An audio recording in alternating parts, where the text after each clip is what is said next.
Welcome to session 59 of the Worlds of Speculative Fiction series. We are looking this time at the two parable novels by the late great Octavia Butler, the Parable of the Sower and the Parable of the Talents, which were, as we're going to talk about, intended to lead into a number of other follow-up books that would be part of a series. And this is not the first time that we've discussed Octavia Butler in the Worlds of Speculative Fiction series. We devoted, I think it's session 22, to an earlier series, the Xenogenesis, which takes place on Earth largely, also in orbit as well, and some really, really cool stuff going on. This is a different kind of series, but shows, you could say, a similar breadth of imagination and working through some really interesting themes. So we're going to be focusing on these two, which in many respects are kind of prescient, hopefully not too prescient, about the challenges ahead of us in the rest of the 2020s and the 2030s, but they have become once again, bestsellers in part because people look at the various types of breakdown going on within our own American society and the crises that we're facing, and they say these are highly relevant, perhaps even more relevant than The Handmaid's Tale or other things along those lines. So, in this series, what we do is talk about world building going on, typically across multiple novels or stories by the author.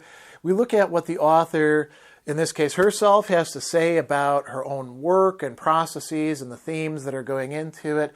We look at philosophical themes that are being either worked out explicitly or are in the background, kind of running the show. And in the case of Butler, I think we can say that a lot of this is actually quite explicit. And, we also sometimes talk about biography. We did biography for Octavia Butler back in session 22. So I'm going to skip over most of that other than to talk about the intention behind the series and how it fits in with her life. So the biography part's going to be rather short.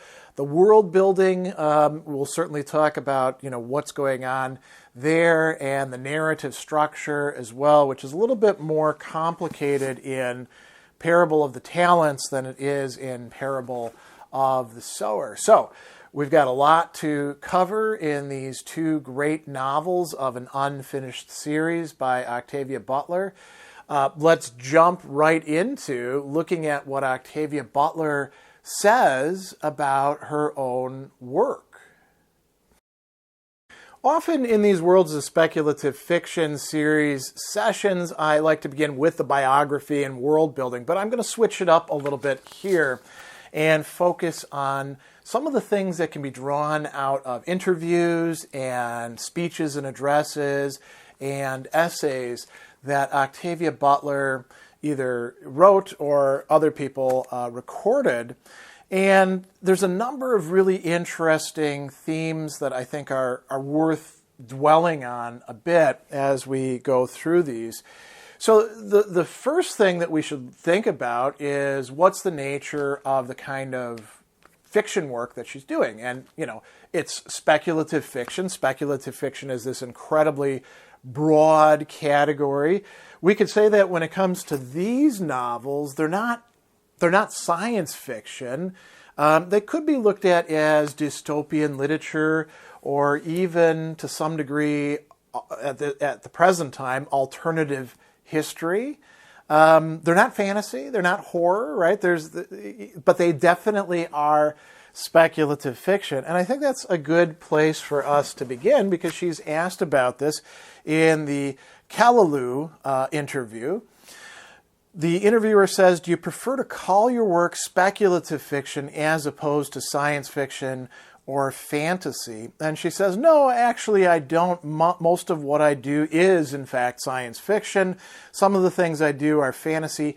I don't like the labels. They're marketing tools, and I certainly don't worry about them when I'm writing.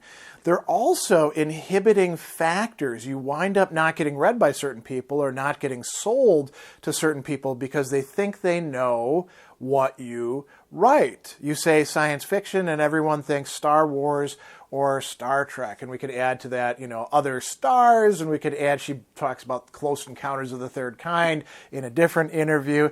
And, I think she's quite right about this. These labels that we tend to put on things and, maintain like rigid gatekeeping, or you're in this field rather than this field, and we differentiate it in various ways. It kind of goes against something that is inherent to speculative fiction writing, which is a sort of freedom that we see. In another interview in Science Fiction Studies, the interviewer says, your name has been turning up with increasing frequency in journals devoted to the serious study of science fiction. Do you read reviews or literary criticism of your work? And then she says something quite interesting. I do, but I tend to get angry, not when I disagree with someone's interpretation, but when people clearly have not read the whole book. I'm not too upset when they're factually wrong about some incident, which can happen to anybody. But I am when they are inaccurate about something sweeping. For example, somebody writing a review of Parable of the Sower said, oh, the earthseed religion is just warmed over Christianity, and I thought this person could not have been troubled to read the earthseed verses and just drew that conclusion from the title, right? Parable of the Sower is something that's taken from the Christian Gospels. And what is she actually referring to here? So, in the beginnings of chapters, and she does this sort of like Frank Herbert did with Dune, which she's a big fan of, as she says. There will be quotations from Earthseed, the Books of the Living, by Lauren Oya Alamina, who is the main character in Parable of the Sower and one of the main characters, arguably the most main character in Parable of the Talents. And so, here's 2024, we're beginning, and we have prodigy is, at its essence, adaptability and persistent positive obsession. Phrase we're going to see coming up somewhere else. Without persistence, what remains is an enthusiasm of the moment. Without adaptability, what remains may be channeled into destructive fanaticism. Without positive obsession, there is nothing at all. So this is an Earthsea verse. We're going to talk about the importance of this later. So you notice that she's saying the critic hasn't actually read the verses that were interspersed in there throughout the entire work, and thereby misinterpreted one of the key aspects. So coming back to the interview, she said, I thought this person could not have been troubled to read the Earthsea verses and just drew the conclusion from the title. And then the interviewer says, I ask because a substantial part of modern literary theory dwells on relationships of power and on the human body as a site of conflict between men and women, among classes and races, between imperial and colonial peoples. These issues intersect nicely with the subject matter of your fiction. I was wondering if you were at all familiar with cultural theory. And then notice what she says immediately. She changes the term there. She says, no, I avoid all critical theory, not cultural theory, critical theory, because I worry about it feeding into my work. I mean, I don't worry about nonfiction in general feeding in. In fact, I hope it will.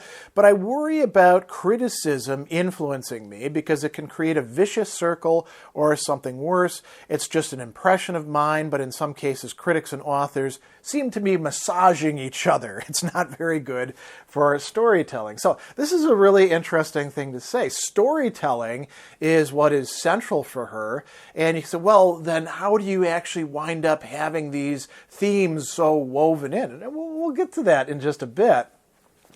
We don't have to all read Adorno or, Jameson or Derrida or pick whoever else you want, Helen Sassoon or Irigaray, in order to make sense out of our experiences, the world that we live in, to think differently, and to thematize things that do have an important role in whatever we want to call it. Critical theory writ large, cultural theory, all sorts of other things that it can be called.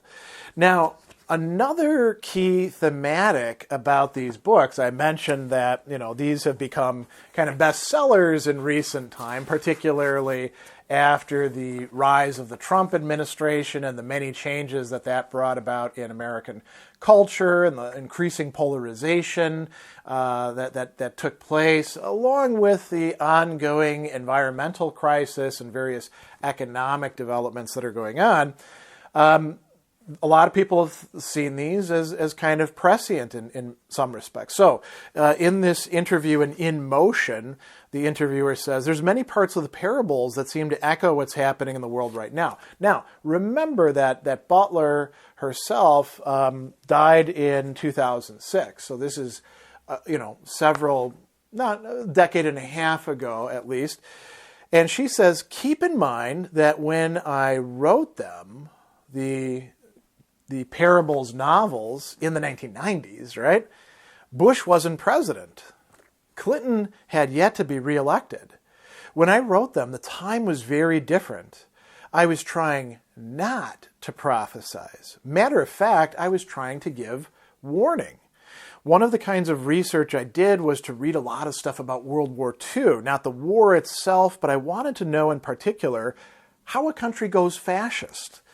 So I have this country in Parable of the Sower, and especially in Parable of the Talents, sliding in that direction. And I really was not trying to prophesize that somehow we would do that, but, and this is a very pregnant but, in science fiction studies, another interview about Parable of the Sower, interviewer asks, on its surface, Parable of the Sower looks like a change in direction from your earlier work. And then she says, not really. It's still fundamentally about social power. And the interviewer says, but it's much more a close extrapolation from current trends, the increasing class gap, the fear of crime, the chaos of the cities spreading to the suburbs, the centrifugal forces tearing our society apart. And Butler says, yes, it really distresses me that we see these things happening now in American society when they don't have to. That's a very important thing to point out. It's not some sort of determinism. These are things that, an individual person can't radically interrupt or change, but they don't have to go the way that they are. She says, some people insist that all civilizations have to rise and fall like the British before us, but we've brought this on ourselves. What you see today has happened before. A few powerful people take over with the approval of a class below them who has nothing to gain and even much to lose as a result. It's like the Civil War. Most of the men who fought to preserve slavery were actually being hurt by it. As farmers, they could not compete with the plantations, and they could not even hire themselves out as labor in competition with the slaves, who could be hired out more cheaply by their owners, but they supported that slave system anyway. Then the interviewer says, they probably opposed affirmative action, and Octavia Butler laughs and says, right. I guess many people just need someone to feel superior to make themselves feel better. You see Americans doing it now, unfortunately, while voting against their own interests. It's that kind of short-sighted behavior that is destroying us. So, she's diagnosing some dynamics that already in the 1990s are kind of writing on the wall and then are, coming to be more and more an issue in the early 2000s. And now we're, kind of in the grip of them. These developments took place over decades. We do see, in fact, an erosion of, what we could call a reliable income for people to drag themselves out of poverty and into the middle class. We have incredibly stratified wealth and prestige and other hierarchies going on. And many people are, in fact, voting directly against their interests on matters like healthcare, for example. And you can ask, well, why are they doing that? And the dynamics that, promote that kind of thing are being discussed in these novels. In another essay, she has a lot of interesting things to say. This is Devil Girl from Mars, Why I Write Science Fiction. And she tells us about illiteracy, or, sort of a illiteracy. She says, several years ago when I was publicizing Parable of the Sower, I heard on National Public Radio that the population of America could be considered about 46% semi-literate. That's scary. This doesn't mean that 46% of people can't read, although there must be a percentage of that semi-literate group who can't read, but that 46% have difficulty reading, or at least some of that 46% have real difficulty reading. They don't read for fun. They don't read for information as often as they should. So more than anybody recently in history, they must be people who are saying what they hear others say, which is kind of scary, right? A replication, meme-like, of information, which can often be disinformation or decontextualized, right? So she goes on and she says, that was also kind of an introduction to my talking about Parable of the Sower and Parable of the Talents, mainly because Parable of the Sower is in my mind right now. I'm so close to the end of it. It's a novel I've written over and over and over again in one part or another, and I've been unable to finish it, and I'm finally finishing it. So I want to talk a little bit about it and about Parable of the Talents, and I do this because these novels kind of grew out of my being a news junkie. One of the things I found out when I began working on Parable of the Sower was that some people had given up entirely on paying attention to the news. They no longer read it. They no longer watched it. They no longer heard it because they felt it to be depressing and they felt they could do nothing about it. And if they were people who paid a lot of attention to the television news, well, we all know what's happened to television news. Parable of the Sower is the story of a young woman in a very grim near future who has assembled a new belief system, a new religion, and who believes this is the answer.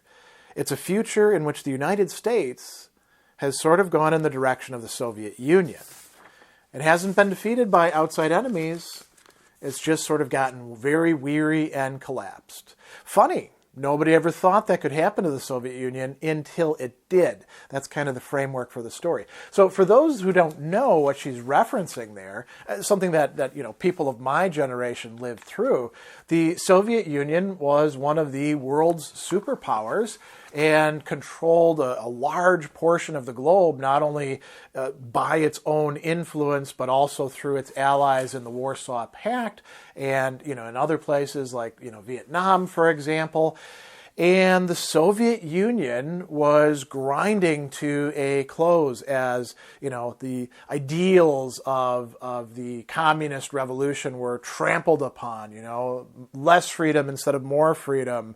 The old saying, they pretend to pay us and we pretend to work, a sort of malaise that ran throughout the entire system. People quit seeing things as optimistically as they had. And there were incredible stratifications of wealth, prestige, and power that really put the lie to the communist ideology that was lying behind the Soviet Union.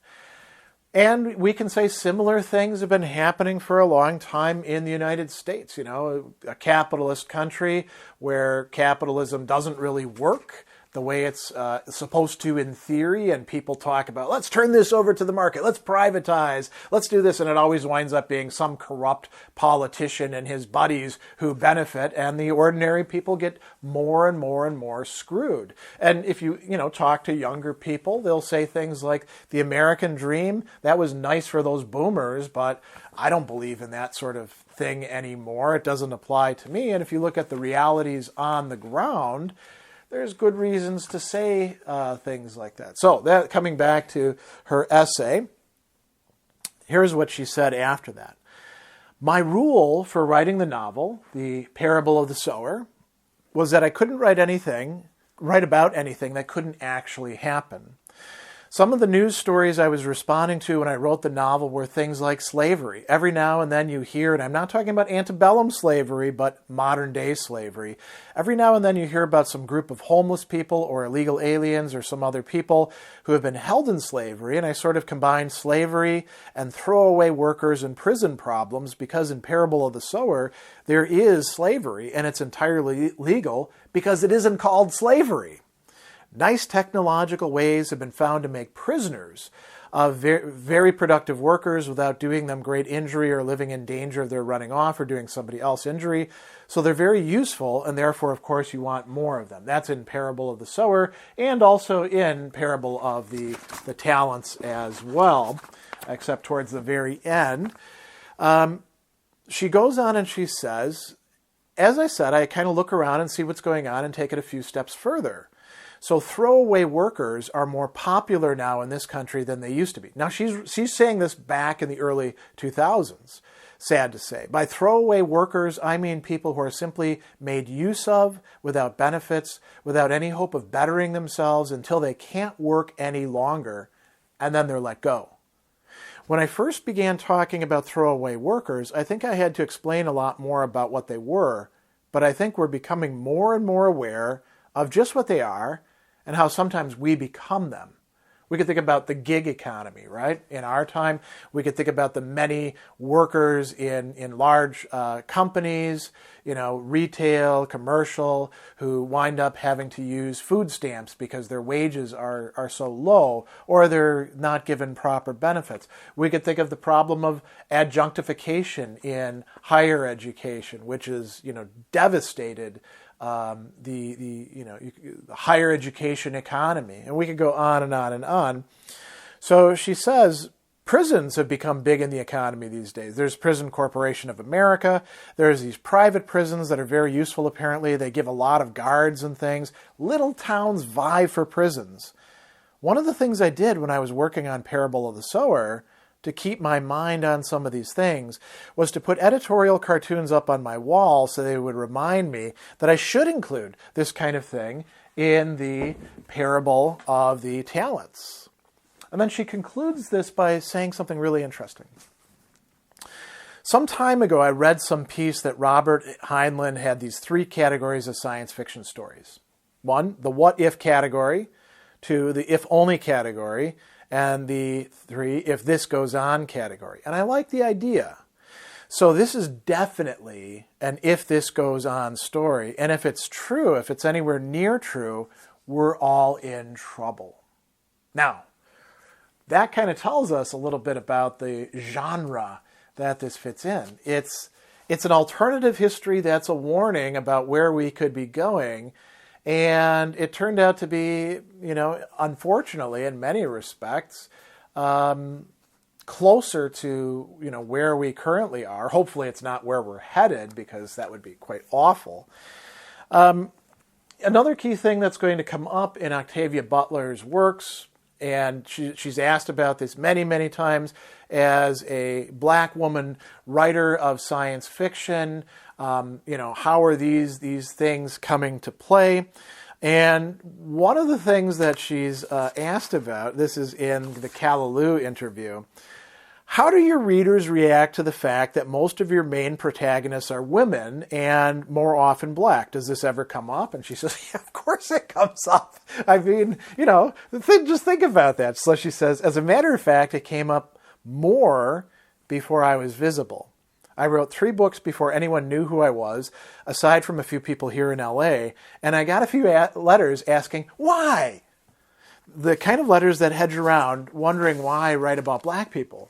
But there were a few such letters. People who are bigots probably don't want to talk to me. I hear signs of bigotry every now and then when somebody slips up, somebody's manners fail or something slips up, but there isn't a lot of that kind of thing. And then the interviewer says, speaking of women in science fiction, a lot of black women writers who I've been in contact with lately speak of the ongoing debate between black women and feminism. And I'm sure the feminist debate is ongoing within science fiction. Do you find yourself at all caught up within that debate? And Butler says, actually, it isn't very much. That flared up big during the 70s, and now it's a foregone conclusion. Not that somebody is particularly a feminist, but if somebody is, it's their business. I was on a little early Sunday morning TV show a while back, and the hostess was a black woman, and there were two other black women writers, a poet and a playwright and me. And the hostess asked as a near final question how we felt about feminism. And the two other women said they didn't think much about it. They assumed it was for white people. I said I thought it was just as important to have equal rights for women as it was to have equal rights for black people, and so I felt myself to be very much a feminist. And then the interviewer says, and you feel your works then actively reflect feminist ideals? And this is a really great response right here. Well, they do in a sense that women pretty much do what they want to do, right? Sometimes feminism is much more about just showing agency and telling stories and not making it a big banner thing, but doing the over and over again hard work of depicting women doing the kinds of things that they can do, right? Along the lines of race, she's asked at science fiction conventions a key question, and she writes about this in The Lost Races of Science Fiction, which is an essay. So she says, I hear often at science fiction conventions, why are there so few black science fiction writers? I suspect for the same reason there were once so few women science fiction writers. Women found a certain lack of authenticity in a genre that postulated a universe largely populated by men in which all the power was in male hands, and women stayed in their male-defined places. Now, she goes on, to those reasons people aren't as likely to give for leaving minorities out of science fiction. The most obvious one, and the one I feel least included to discuss, or at least inclined to discuss, is conscious racism. It exists. I don't think science fiction is greatly afflicted with it, but then racism is unfashionable now, and it's unlikely to be brought into the open. She goes on and then says, now here we get to the closer to the heart, a more insidious problem than outright racism is simply habit, custom. Science fiction has always been nearly all white, just as until recently it's been nearly all male. A lot of people have had a chance to get comfortable with things as they are, too comfortable. Science fiction, more than any genre, deals with change in science and technology, and social change. But science fiction itself changes slowly, often under protest. A custom attacked is a custom that will be defended. Men who feel defensive about sexist behavior may make sexist bigots out of themselves. Whites who feel defensive about racist behavior may make racist bigots of themselves. It's something for people who value open-mindedness and progressive attitudes to beware of, right? Because it could be in them as well. And then she says, and this is very interesting, a second insidious problem is laziness. Authors who have always written of all-white universes might not feel particularly threatened by a multicolored one, but might consider the change too much trouble. After all, they already know how to do what they've been doing. Their way works. Why change? And then she says, of course, ignorance may be a category unto itself. I've heard people I don't consider lazy, racist, or bound by custom complain they don't know enough about minorities and thus hesitated to write about them. Often, these people seemed worried about accidentally giving offense. This is a very interesting analysis about racial dynamics within science fiction, isn't it? Where she goes and she breaks it down into 4 different categories which can overlap with each other. In her book, Positive Obsession, and you remember that we began by talking about Parable of the Sower and the very first of the Earthsea verses, it says, prodigy is at its essence adaptability and persistent positive obsession. Without positive obsession, there's nothing at all. So she wrote an essay actually called Positive Obsession, which recounts her career in sort of vignettes, and then there's reflections along the way. It ends with this. So then I write science fiction and fantasy for a living. As far as I know, and this is at the time that she's writing this, I'm still the only black woman who does this. When I began to do a little public speaking, one of the questions I heard most often was, what good is science fiction to black people? I was usually asked this by a black person. I gave bits and pieces of answers that didn't satisfy me, and that probably didn't satisfy my questioners. I resented the question. Why should I have to justify my profession to anyone?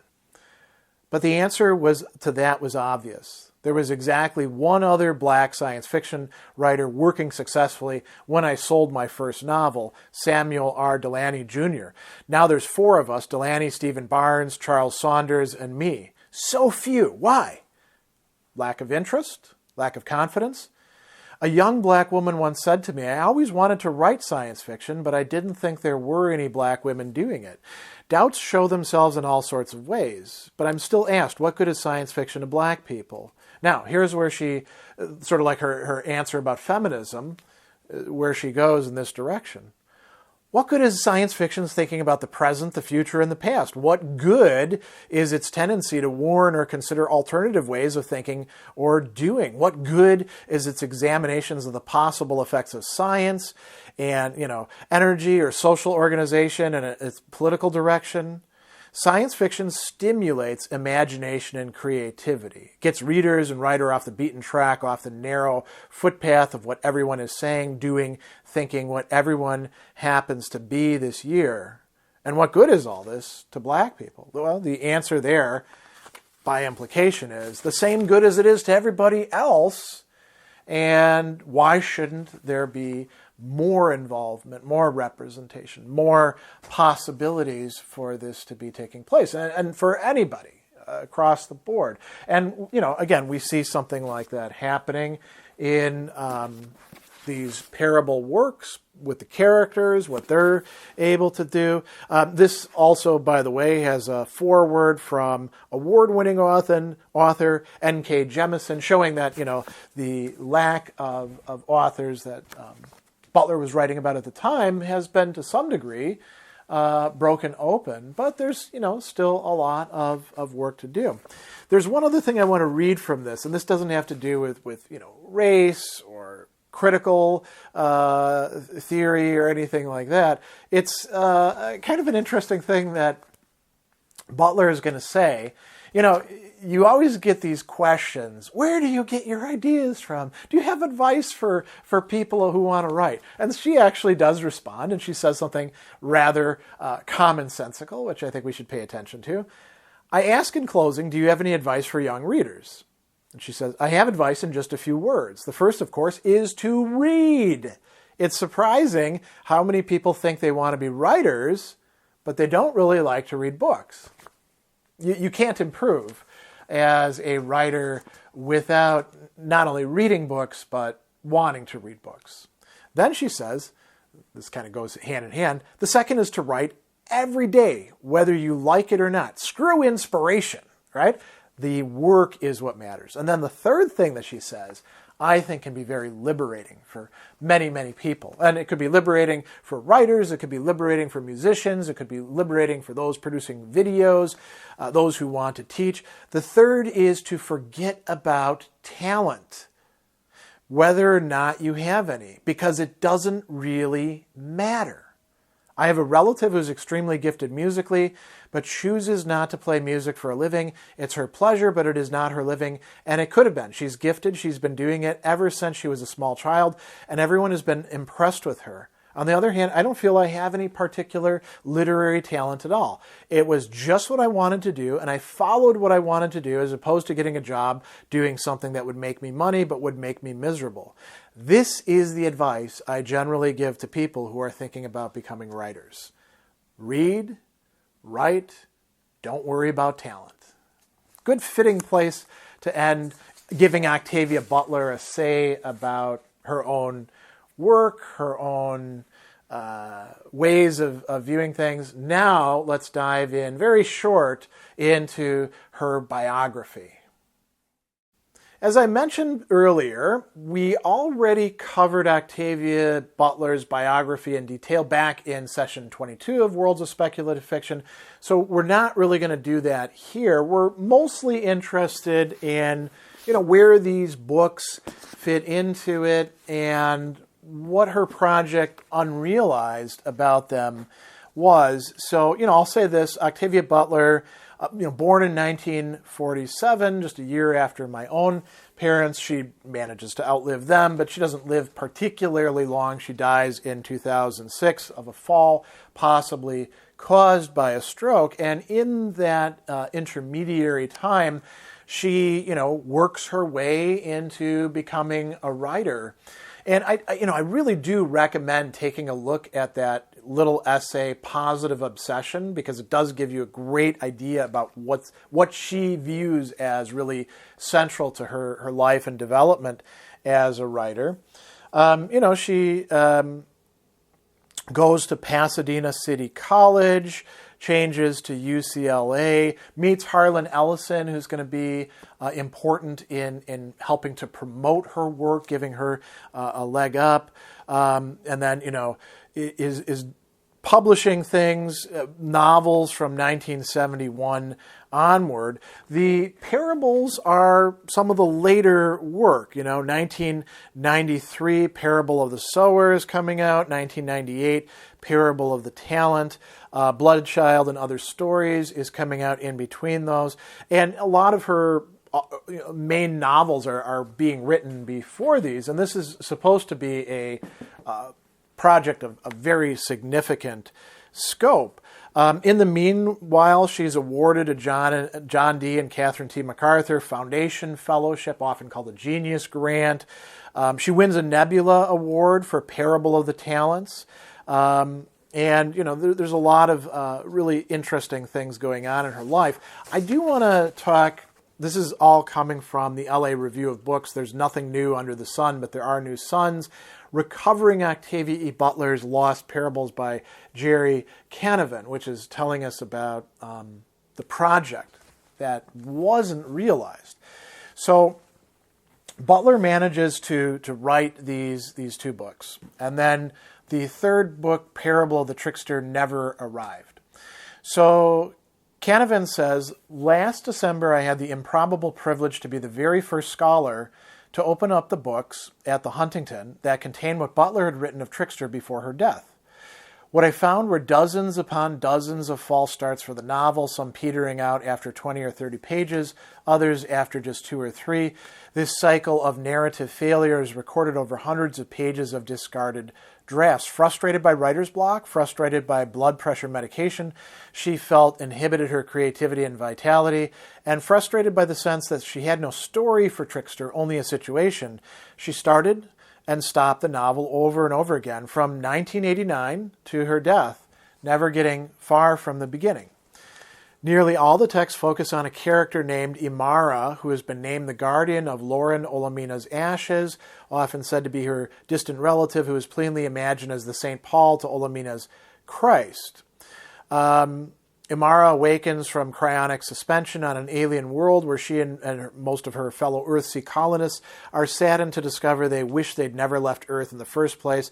The world called Bo is gray and dank and utterly miserable. It takes its name from the only splash of color the planet has to offer, its rare, naturally occurring rainbows. They have no way to return to Earth or even to contact it. All they have is what little they've brought with them, which for most of them is a strong belief in the wisdom of the teachings of Earthseed.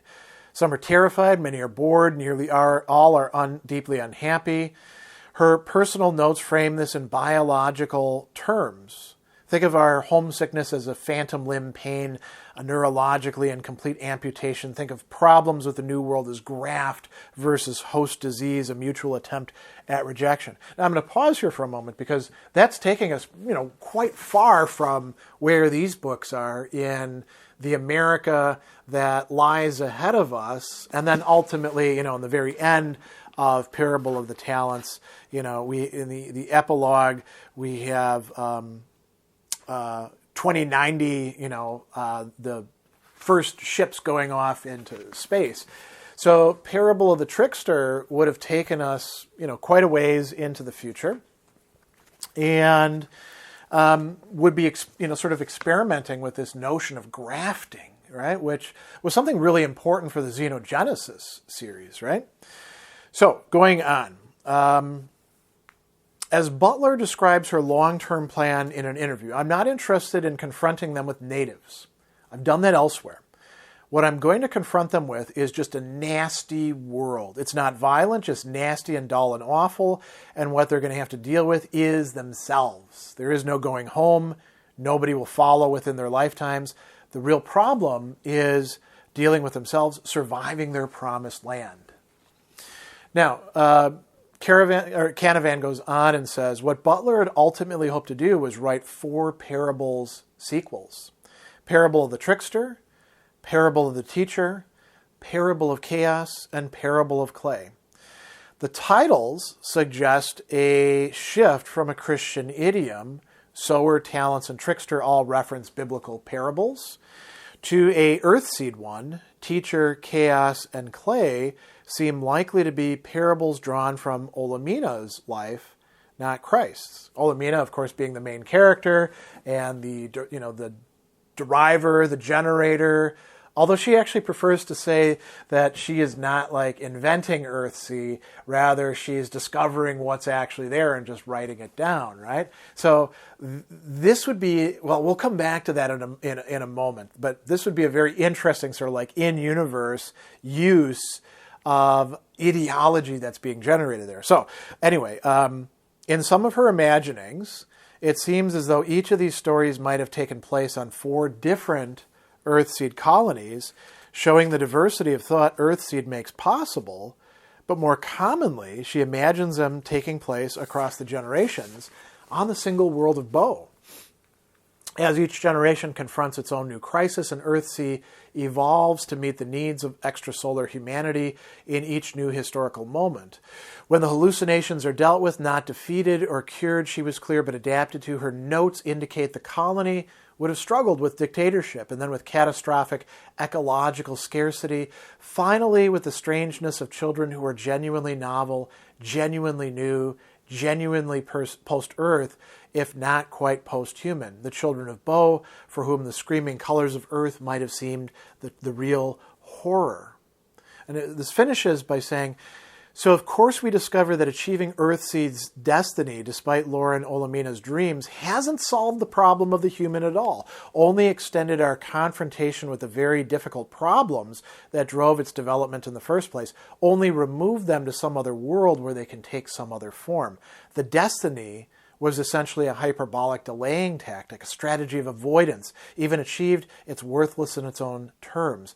The fundamental problem is still how to make a better world with such bad building blocks as human beings. And this shows us the not just psychological, not just sociological, but the philosophical, fundamentally philosophical depth of what it was that Octavia Butler was envisioning for this series, only 2 of which were actually brought to fruition. Had she managed to break through her writer's block and not died an untimely death, we might actually have 3 or 6 novels, or maybe she would have written 10. Maybe it had to go on beyond that. Now, I do want to come back to something before we leave off this great essay. So this is a really interesting suggestion that the titles, the first 3 would refer to biblical parables, right? Parable of the Sower, Parable of the Talents, Parable of the Trickster. But that Parable of the Teacher, Parable of Chaos, and Parable of Clay, clay shaped by the shaper, a central concept in the Earthsea verses, would actually be derived from this character, Lauren Olamina's life. And this brings up the idea that we've talked about in other places.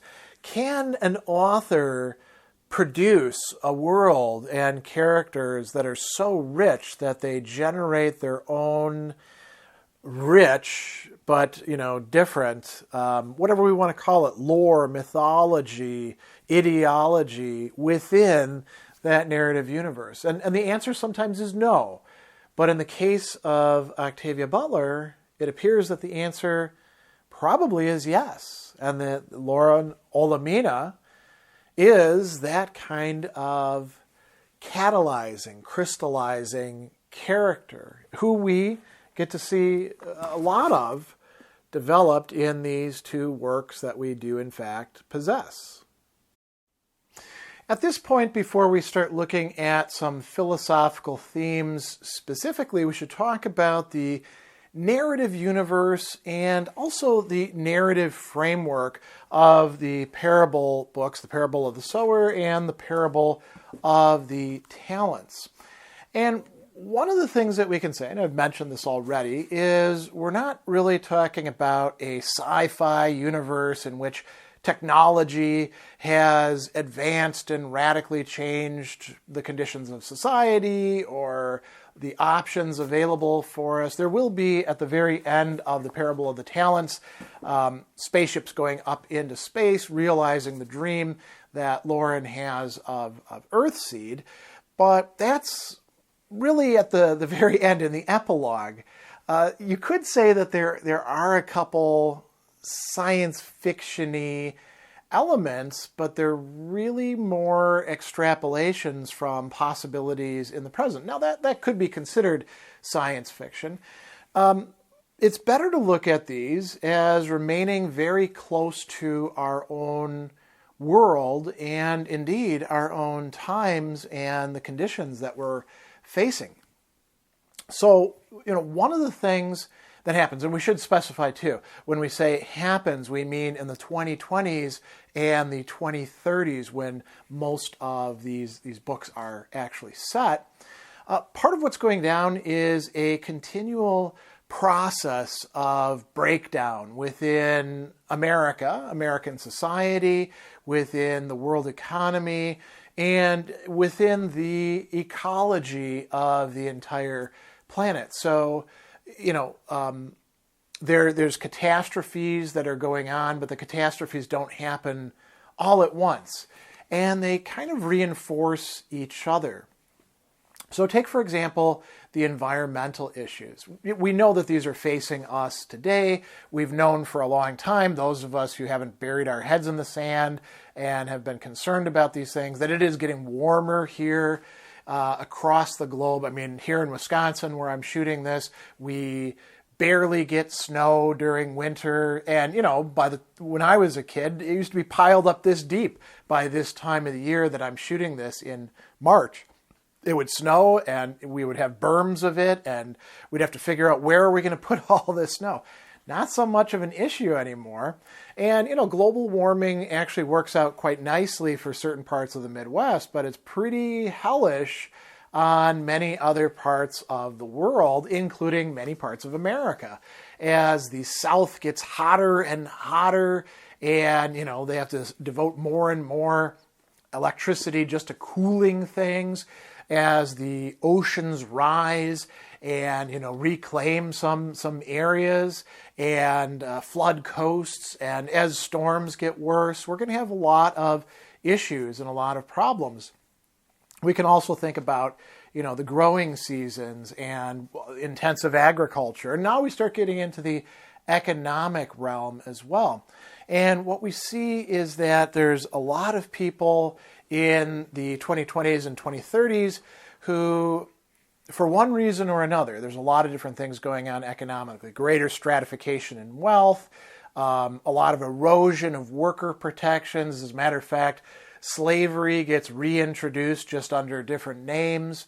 There's a lot of people who wind up destitute, and municipalities turn out to be largely unable to take care of their own citizens. And, police, for example, still exist, but you have to pay them to get them to do their jobs, and they may prey upon you. Same thing with fire departments or the other things that we still more or less take for granted. And so this thing called the pox is happening, and it's environmental, it's social, there's all sorts of other problems. Crime is becoming a major factor, and the police are largely unable or unwilling to do much about it.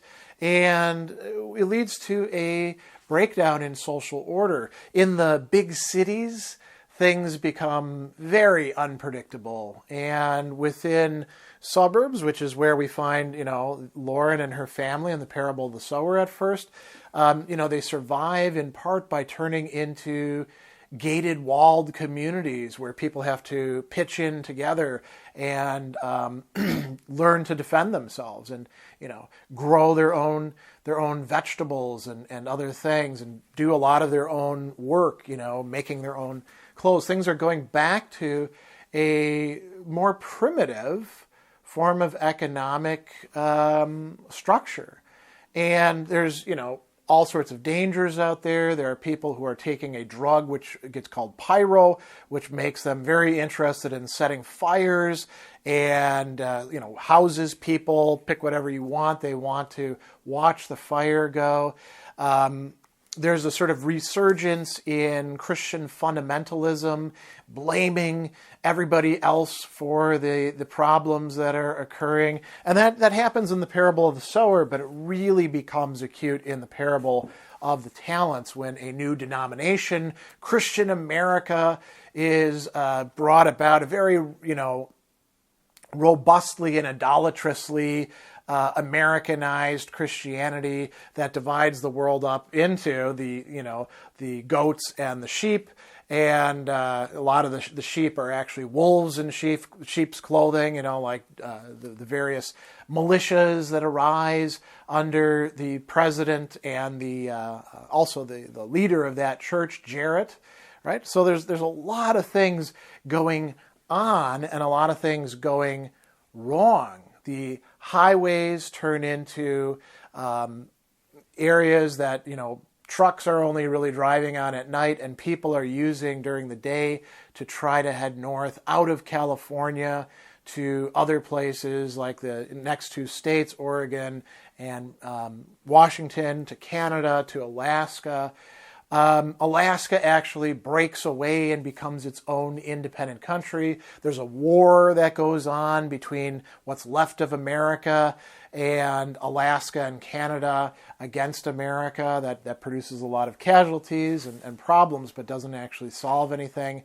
And Lauren Olamina is essentially born into and growing up in this slow-moving, progressive breakdown. I'm just going to read you a few passages, right? So this is very early on. She says, we're in Robledo, 20 miles from Los Angeles, and according to Dad, once a green, rich, unwalled little city that he'd been eager to abandon when he was a young man. He wanted to escape the dullness of Robledo for big city excitement. LA was better then, less lethal. He lived there for 21 years. Then in 2010, his parents were murdered and he inherited their house. Whoever had killed them had robbed the house and smashed up the furniture, but they didn't torch anything. There was no neighborhood wall back then. Crazy to live without a wall to protect you. Even in Robledo, most of the street poor, squatters, winos, junkies, homeless people in general, are dangerous. They're desperate or crazy or both. That's enough to make anyone dangerous. So, that's kind of an important function right there. A little bit later on, she has an entry. President William Turner Smith lost yesterday's election. Christopher Charles Morpeth Donner is our new president-elect. So what are we in for? There's a change in power, right? Donner has already said as soon as possible after his inauguration, he'll begin to dismantle the wasteful, pointless, unnecessary Moon and Mars programs. Near space programs dealing with communications and experimentation will be privatized, sold off. Donner has a plan for putting people back to work. He hopes to get laws changed, suspend, quote, overly restrictive minimum wage, environmental, and worker protection laws for those employers willing to take on homeless employees and provide them with training and adequate room and board. What's adequate, I wonder? A house or apartment? A room? A bed in a shared room? A barracks bed? Space on a floor? Space on the ground? What about the people with big families? Won't they be seen as bad investments? Won't it make it much more sense for companies to hire single people, childless couples, or at most people with only one or two kids? I wonder. And what about these suspended laws? Will it be legal to to poison, mutilate, or infect people so long as you provide them with food, water, and space to die? This is a really central set of questions that are motivating the works. And by the time of the parable of the talents, we see that there are these company towns where people flock to because they provide some sort of security. And just like company towns in the past, you get paid in company scrip, everything costs you, and you go further and further and further into debt. And many people wind up in one form of slavery or another in these different configurations: company towns, Christian America's camps, roving bands of other people that are capturing human beings. So this is a fairly desperate time. But like I've said a couple times in this is a slow-moving catastrophe. It's not as if like a meteor hits or a nuclear bomb goes off and suddenly civilization goes back, hundreds of years. No, instead it's a mixture of things going on. There's actually some quite advanced military technology and other things that are being used, these collars that are quite sophisticated, but actually horrific technology that give people various kinds of shocks and can be set in all sorts of programs, allowing people to be controlled, and even more than that, broken down to the point where they will be completely compliant. This is all part of the America, the contiguous states, you could say, that these people are living in. This is the narrative framework. And there is, the further north states, Oregon and Washington, states begin to close their borders to each other, though. The nation is slowly breaking down into its own independent pieces. Alaska secedes, right? They don't want any more people coming up there. The Russian Siberian tundra becomes something much more hospitable to life, but a lot of other parts of the world are becoming pretty deadly to human life as well. Now, we should say something also. We've given, some idea about the narrative world in which we're talking about. It's a more dangerous world. It's a less predictable world, although, some of the facets of it are very, very predictable. The human nature parts of it. For example, if there's lots of crime, then people are going to either become subject to that or become criminals themselves or have to band together in small communities because the police are not going to protect you. Many people will, in the erosion of trust, turn to depriving other people of their property, their lives, their opportunities, pick whatever you want. People will look for scapegoats and use those scapegoats to explain what's wrong with the world and not look at themselves. These are some dynamics that Olamina identifies. But we should talk now about the structure of these works. So, I mentioned that this is an entry from Wednesday, November 6th, 2024. The book is, the first book at least, it gets more complicated with the second book. So the first book is set up as a whole set of essentially diary or journal entries by Olamina. And each of them will be preceded in its chapter by an Earthsea verse. And we'll talk about Earthseed I'm thinking Ursula K. Le Guin's Earthseed verse. And then, the chapter has a lot of different entries and it's got, a certain theme to it. Some of the entries are very short, like Thursday, March 6th, 2025. The rain stopped. My windows are on the north side of the house and I can see the clouds breaking up. They're being blown over the mountains towards the desert. Surprising how fast they can move. The wind is strong and cold now. It might cost us a few trees. I wonder how many years it will be before we see rain again. Very short entry. Some of them go on for pages and pages. Now, in the second book, it is a bit more complicated, the narrative structure. And it begins, like the first one does, with, From Earth Seed, the Books of the Living by Lauren Oya Olamina. Here's the first of the verses. Here we are, energy, mass, life, mind, shaping mind, God, shaping God. Consider, we are born not with purpose, but with potential. Then it starts off in bold print. They'll make a god of her. I think that would please her if she could know about it. In spite of all her protests and denials, she's always needed devoted, obedient followers, disciples who would listen to her and believe everything she told them. And she needed large events to manipulate. All gods seem to need those things. On the next page, this is the prologue, her legal name was Lauren Oya Olamina Bankole. To those who loved or hated her, she was simply Olamina. She was my biological mother. She is dead. So, who's this? This is a new character. This is the daughter of Bankole and Olamina, who has been taken away from them and raised, fostered with a Christian America couple, and then later on comes to find out, who her mother actually is, that she's this earth seed, originator woman, and we'll meet her towards the end of the novel. So we get that, and then we get the same sort of entries, but the next entry is from Memories of Other Worlds by Taylor Franklin Bankole.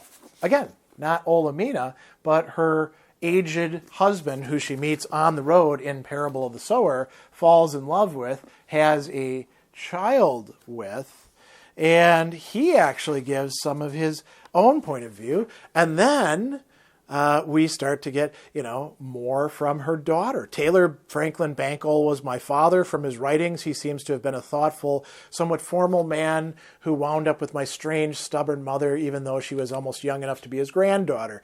My mother seems to have loved him, seems to have been happy with him. He and my mother met during the Pox when they were both homeless wanderers. So now we've got three voices, right? And then we get from the journals of Lauren Oya Olamina. And this goes on for quite a way, and we're not going to get much more from Bankole, but we are also going to get some things written by Olamina's brother. And this is going to introduce yet another wrinkle, Uncle Mark, from Warrior by Marcos Duran.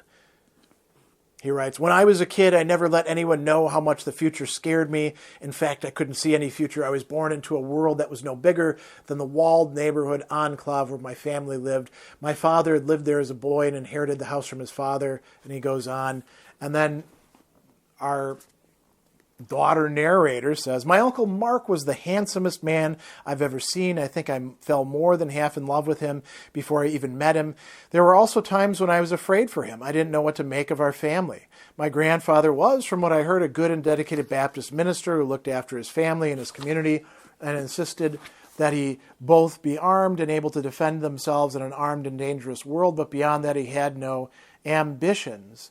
And then she switches to talking about her mother, and then comes back to, well, let's read this thing about her mother. My mother was a sharer, a little adult at 15, and a survivor of the destruction of her whole neighborhood at 18. Perhaps that's why she, like Uncle Mark, needed to take charge to bring her own brand of order to the chaos that she saw swallow so many of the people she loved. She saw chaos as natural and inevitable and as clay to be shaped and directed. As she says in one of her verses, chaos is God's most dangerous face, amorphous, roiling, hungry, shape chaos, shape God, act. And she goes on and says, whatever my mother's reasoning, she decided that she knew what was wrong with her world, and she knew what would fix it. Earthseed with all its definitions, admonitions, requirements, purpose. Earthseed with its destiny. My Uncle Mark, on the other hand, hated the chaos. It wasn't one of the faces of his God. It was unnatural. It was demonic. He hated what it had done to him, and he needed to prove he was not what it had forced him to become. No Christian minister could ever hate sin as much as Mark hated chaos. His gods were order, stability, safety, control. He was a man with a wound that would not heal until he could be certain what had happened to him could not happen again to anyone ever. My father called my mother a zealot. I think the name applies even more to Uncle Mark. And yet I think Uncle Mark was a bit more of a realist. Uncle Mark wanted to make the earth a better place. Uncle Mark knew that the stars could take care of themselves. So what we've got here is this interesting family dynamic that is being played out in narrative between Lauren Olamina, the main character at the very beginning of the parable of the sower, and also a main character in the parable of the talents, shaper of the earth seed, shaper of human's destiny by the end of the book. And then we've got this little vignette of her husband, who we've been seeing through her eyes, and now he gets to speak for himself, and gets to have his daughter, who he's never met, speak for him as well. And then we have this third person from Lauren's family who did get to meet Bankole and did get to, interact, because Lauren saves him from slavery, get to interact with the Earthseed people, but he goes off and becomes part of this Christian America denomination. And so there's all of this stuff going on within the stories, interspersed with the Earthseed verses, which are not just a major part of what's motivating thinking and getting worked out, but also providing some structure to it in a way. Again, we mentioned Frank Herbert Dune, citing these different encyclopedia entries and Princess Irulan and people like that. It's a similar narrative device that's going on in there. So this is the structure of this work. One of the most absolutely central philosophical themes to the parable of the sower and the parable of the talents, which I'm sure we would have learned much more about had the other planned for parable books been written and published, is a philosophy, Earthseed itself, which is being articulated by the main character and being embraced by many other characters who are taking it up in their own turn. And, where does it exist? Well, just in these works, but in a kind of Borgesian way. Maybe it bleeds out of them as well. You could put all of these verses together, and I'm sure somebody has somewhere, and, read your way through them and think about them as people do with other great works like the Tao Te Ching, So there's a lot to be said about this, and we're going to look at some of the important passages and then think about some of the implications. In a very early part of the book, Saturday, August 17th, 2024, Olamina is thinking about Mrs. Sims, who has died, and about God and things like that. And she says, here's what I believe. It took me a lot of time to understand it, and then a lot more time with a dictionary and thesaurus to say it just right, just the way it has to be. And I kind of think that this is a bit autobiographical, because, if you look at the writing process and the obstacles that Octavia Butler tells us she had to make it past, you can almost see Olamina as her here. In any case, she says, in the past year it's gone through 25 or 30 lumpy, incoherent rewrites. This is the right one, the true one. This is the one I keep coming back to. God is power, infinite, irresistible, inexorable, indifferent, and yet God is pliable, trickster, teacher, chaos, clay. God exists to be shaped. God is change. This is the literal truth. God can't be resisted or stopped, but can be shaped and focused. This means God is not to be prayed to. Prayers only help the person doing the praying, and then only if they strengthen and focus that person's resolve. If they're used that way, they can help us in our only real relationship with God. They help us to shape God and to accept and work with the shapes that God imposes on us. God is power, and in the end, God prevails. But we can rig the game in our own favor if we understand that God exists to be shaped and will be shaped with or without our forethought, with or without our intent. This actually reminds me very much of reading Rainer Maria Rilke's Letters to a Young Poet when he talks about God, right? He says we are building God, right? And that's a similar notion here. And she goes on and says, that's what I know. That's some of it anyway. I'm not like Mrs. Sims. I'm not some kind of potential job, long-suffering, stiff-necked, then at least either humbled before an all-knowing Almighty or destroyed. My God doesn't love me or hate me or watch over me or know me at all, and I feel no love for or loyalty to my God. My God just is. I don't have all of it yet. I don't even know how to pass on what I do have. I've got to learn to do that. It scares me how many things I've got to learn. How will I learn them? Is any of this real? Dangerous question. Sometimes I don't know the answer. I doubt myself. I doubt what I think I know. I try to forget about it. After all, if it's real, why doesn't anyone else know about it? Everyone knows that change is inevitable, from the second law of thermodynamics to Darwinian evolution, from Buddhism's insistence that nothing is permanent and all suffering results from our delusions of permanence, to the third chapter of Ecclesiastes. Change is part of life, of existence, of the common wisdom. But I don't believe we're dealing with all that means. We haven't even begun to deal with it. But this idea, this is going on, this idea, philosophy, new religion, won't let me alone, won't let me forget it, it won't let me go. Maybe it's like my sharing. She is a hyper empath, not because she actually is empathetic, but this is a psychological disorder that she was born with, right? Maybe it's like my sharing, one more weirdness, one more crazy, deep-rooted delusion that I'm stuck with. I am stuck with it, and in time I'll have to do something about it. In spite what my father will say or do to me, in spite of the poisonous rottenness outside the wall where I might be exiled, I'll have to do something about it. That reality scares me to death. She knows that she's onto something, and she's not sure what she's going to do with it. A little bit later, she talks about earthseed, right? And this is on April 26, 2025. Today I found the name for this particular God has changed belief system. It's going to be called earthseed. I've tried to name it before. Today I found it while I was weeding the garden and thinking about the way plants seed themselves, wind-born, animal-born, water-born, far from their parent plants. Earthseed. I am earthseed. Anyone can be. Someday I think there will be a lot of us.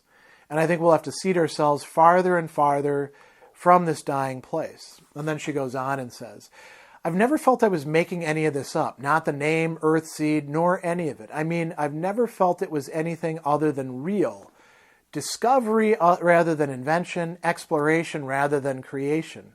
I wish I could believe it was all supernatural, that I'm getting messages from God, but then I don't believe in that kind of God. All I do is observe and take notes, trying to put things down in ways that are as powerful and simple and direct as I feel them. I can never do that. I keep trying, but I can't. I'm not good enough as a writer or poet or whatever it is I need to be. I don't know what to do about that. It drives me frantic. So, she goes into a little bit more. She says, here's the only puzzle in it all, the only paradox or bit of illogic or circular reasoning or whatever it should be called. Why is the universe? To shape God. Why is God? To shape the universe. And this is what we would call a dialectical relationship, isn't it? And notice what she's doing as she's explaining this.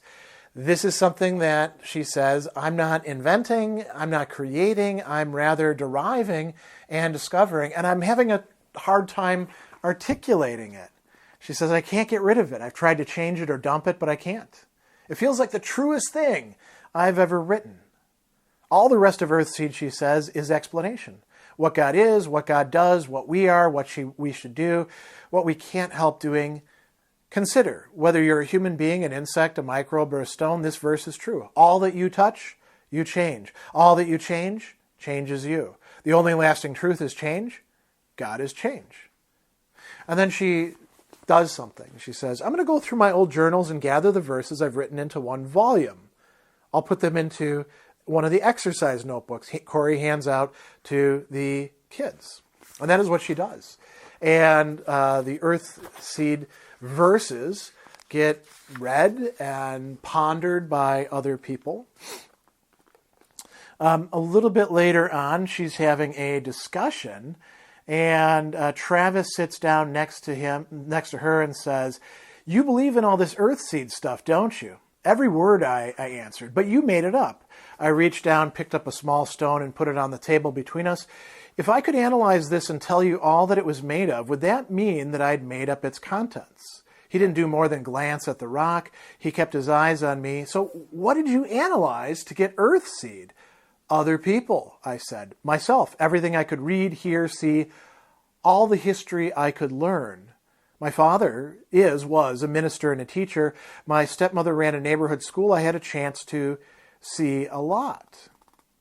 She says a little bit later, I was looking for God. I wasn't looking for mythology or mysticism or magic. I didn't know whether there was a God to find, but I wanted to know. God would have to be a power that could not be defied by anyone or anything. Change, yes. But it's not a God, he says. It's not a person or intelligence or even a thing. It's just, I don't know, an idea. I smiled. Was that such a terrible criticism? It's a truth, I said. So this is, how she's articulating earthseed in terms of things that strike her as true. Not everybody accepts it, of course, and the Christian America denomination views it as a sort of witchcraft that's going on, a worshiping of trees, but it's really not. And we see earthseed further elaborated, of course, in the parable of the talents, where we not only get more verses. Here's a nice one. We give our dead to the orchards and the groves. We give our dead to life, a way of handling death. They develop new rituals, of planting acorns by the ashes of the dead to remember them. And they will, in fact, establish an entire community for a while, which is called Acorn. When Mark shows up, actually is bought back out of slavery, where he's been horribly abused by the, not just Lauren buying him back, but the Acorn community. She tells him, there's nothing here but existence. I can't give up Acorn and Earthseed. This is talking to Bankroll, right? Bankel, who wants her to go somewhere else. And she's committed to this. And then Mark, says, why do you want to have a baby in this dump? You could live in a real house in a real town. And she says, I got very angry with him. Come to gathering, I said, almost in a whisper. And I walked out of the house away from him. He followed me to gathering, and he never apologized. I don't think he ever realized he'd said something vile. Gathering is another one of the main rituals that they develop. This is a religion, a philosophy, a practical philosophy that is in its own development, right? And then we have another interesting discussion here. And this is Bankel and Lauren talking together. Bankel, says that he wants to go to another community where they have houses and things like that. And Lauren says to him, Acorn is a community of people who've saved one another in all kinds of ways. Acorn is home. She has a home there. And he says, it took me a long time to trust you. You seem so young, so vulnerable and idealistic, yet so dangerous and knowing. What? I demanded. Truth. You were quite a contradiction. You still are. I thought you would grow out of it. Instead, I've gotten used to it almost.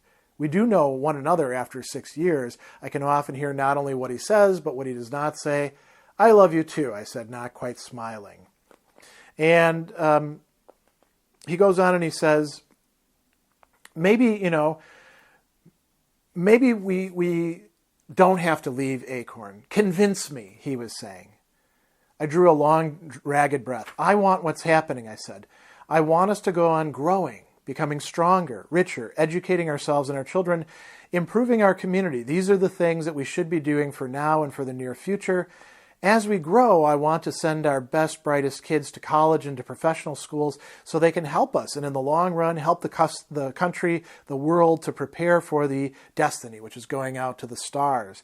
At the same time, I want to send out believers who have missionary inclinations. Send them in family groups to begin Earthseed gathering houses in non-Earthseed communities. They'll teach. They'll give medical attention. They'll shape new Earthseed communities within existing cities and towns, and they'll focus the people around them on the destiny. And I want to establish new Earthseed communities like Acorn, made up of people collected from the highways, from squatter settlements, from anywhere at all. Some people will want to stay where they are and join Earthseed the way they might join the Methodists or the Buddhists. Others will need to join a closer community, a geographical, emotional, intellectual unit. I stopped and took a deep breath. This is very important. Somehow, I'd never dared to say this much about my plans to any one person. I'd been working them out in my own mind, writing about them, talking about them in bits and pieces to the group at gathering, but never assembling it all for them. Maybe that was a mistake.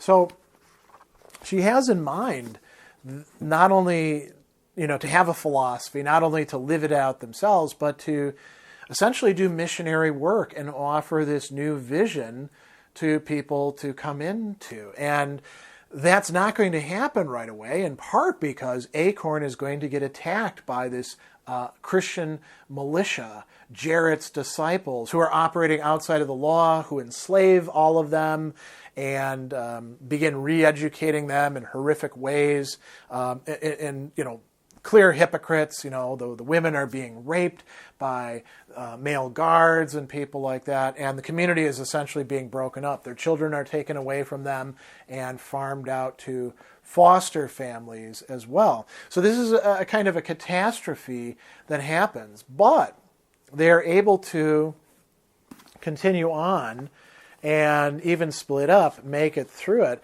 and her book ends up getting published, as we'll find later on, and bringing a lot of other people to Earthseed. Much later on, she says, she's talking about the sort of spread of Earthseed, where they find a house and build a new community, and she says, that's what Earthseed was about. I wanted us to understand what we could be, what we could do. I wanted to give us a focus, a goal, something big enough, complex enough, difficult enough, and in the end radical enough to make us become more than we ever have been. We keep falling into the same ditches, we learn more and more about the physical universe, more about our own bodies, more technology, but somehow down through history we go on building empires of one kind or another, then destroying them in one way or another. We go on having stupid wars that we justify and get passionate about, but in the end, all they do is kill large numbers of people, maim others, impoverish still more, spread disease and hunger, and set the stage for the next war. And she goes on and says, there seem to be solid biological reasons why we are the way we are. If there weren't, the cycles wouldn't keep repeating. The human species is a kind of animal, of course. But we can do something no other animal species has ever had the option to do. We can choose. We can go on building and destroying until we either destroy ourselves or destroy the ability of the world to sustain us. This is the pox that's happening in the story, right? Or we can make something more of ourselves. We can grow up. We can leave the nest. We can fulfill the destiny, make homes for ourselves among the stars, and become some combination of what we want to become and whatever our new environments challenge us to become. Our new worlds will remake us as we remake them. And some of the new people who emerge from all this will develop new ways to cope. They'll have to. That will break the old cycle, even if it's only to begin a new one, a different one. So she goes on. This is a very important, point of view, right? The Earthseed offers, and not uniquely, but Earthseed offers in this story and for Olamina a different alternative, a way of getting out of our mere animality as a prison, a way of, if we are the rational animal, perhaps using our rationality in a better way, and thereby breaking the cycle.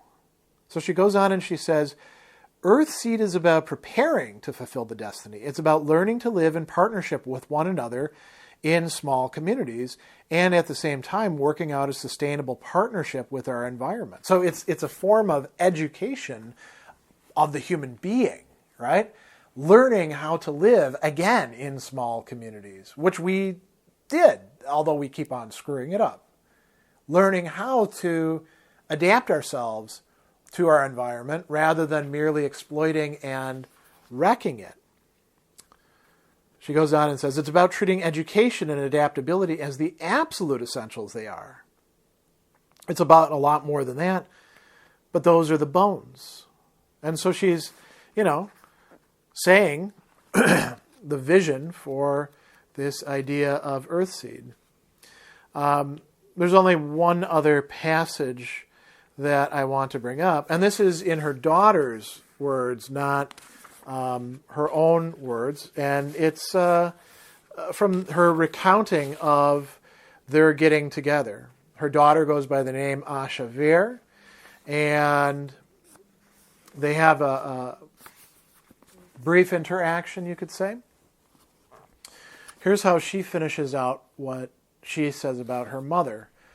My mother lived to be 81. She kept her word. She never stopped teaching. For Earthseed, she used herself up several times over, speaking, training, guiding, writing, establishing schools that boarded orphans, as well as students who had parents and homes. She found sources of money and directed them into areas of study that brought the fulfillment of the Earthseed destiny closer. She sent promising young students to universities that helped them to fulfill their own potential. And all that she did for Earthseed. I did see her again occasionally, but Earthseed was her first child, and in some ways, her only child. And there's a kind of jealousy there that runs throughout it. In the journals, the final, the epilogue, the journal entries, what we have here, she says, I know what I've done. I haven't given them heaven, but I've helped to give them themselves the heavens. I can't give them individual immortality, but I've helped them to give our species its only chance at immortality. I've helped them to the next stage of growth. Growth is a kind of change, but we have to decide whether we want mere repetition or we want actual growth. She goes on and says, Earthseed was always true. I've made it real, given its substance. Not that I ever had a choice in the matter. If you want a thing, truly want it so badly that you need it as you need air to breathe, then unless you die, you will have it. Why not? It has you. There is no escape. What a cruel and terrible thing escape would be if escape were possible. Now, think about the difference there. Earthseed was always true, but was it real? And, she's not mentioning anybody like, say, Hegel here, but we can think about that. The difference between certainty and truth. Truth is something that has to be worked out. And then truth in idea and truth in actuality, in reality, in what Hegel calls Wirklichkeit, right? There's something really important here being addressed and discussed. And, we might say that there's a lot of other philosophical themes that are built into these books. The idea of the empath, and would it be better for us to be empaths or not if we could, enjoy others' pleasures, but also had to suffer others' pains and sorrows and suffering? Would that change us as people? We can also talk about the theme of breakdown and who is responsible for it. There's so many things that are prescient in here. We have a president who, this is written back in the 1990s, is going to make America great again and really screws it up. We have two different presidents, one of whom is essentially a privatizing, blowhard buffoon, Donner, and then we have another president who's a dangerous ideologue who sets America on a war that it can't win and makes things even worse, a fundamentalist preacher, Jarrett, right? These are things that we could draw all sorts of corollaries and correlations to. But I think I'm going to end there with just talking about Earthseed itself as a philosophy, as something that we find articulated in these books in a very powerful and even sometimes attractive, but also critical way. There's something really quite interesting that's being worked out here. And we could call it a fictional religion, but, you could ask yourself, in terms of philosophies, in terms of religion, how does it compare to some of the other ones that are real, that we actually do encounter? And I think that's what I'm going to leave you with. And the very last thing that I'm going to say, since I didn't mention it at the beginning, was once again, what we have in these two books, the Parable of the Sower and the Parable of the Talents, are some really wonderful works that I intend to go back to myself later on down the line. I liked Butler, what I'd read, but I expected that these would be kind of a slog. And I found them just, I was reading through it quickly because I wanted to know what's coming next. And the vision that's displayed here is something quite amazing. And it's unfortunate that Octavia Butler didn't get to finish the series or even make further progress on it as she had intended. So that is what I'm going to leave you with. And I highly recommend, if you haven't read these already, that you get yourself some copies and start plowing away. I think you're going to be quite intrigued and delighted as you read through these.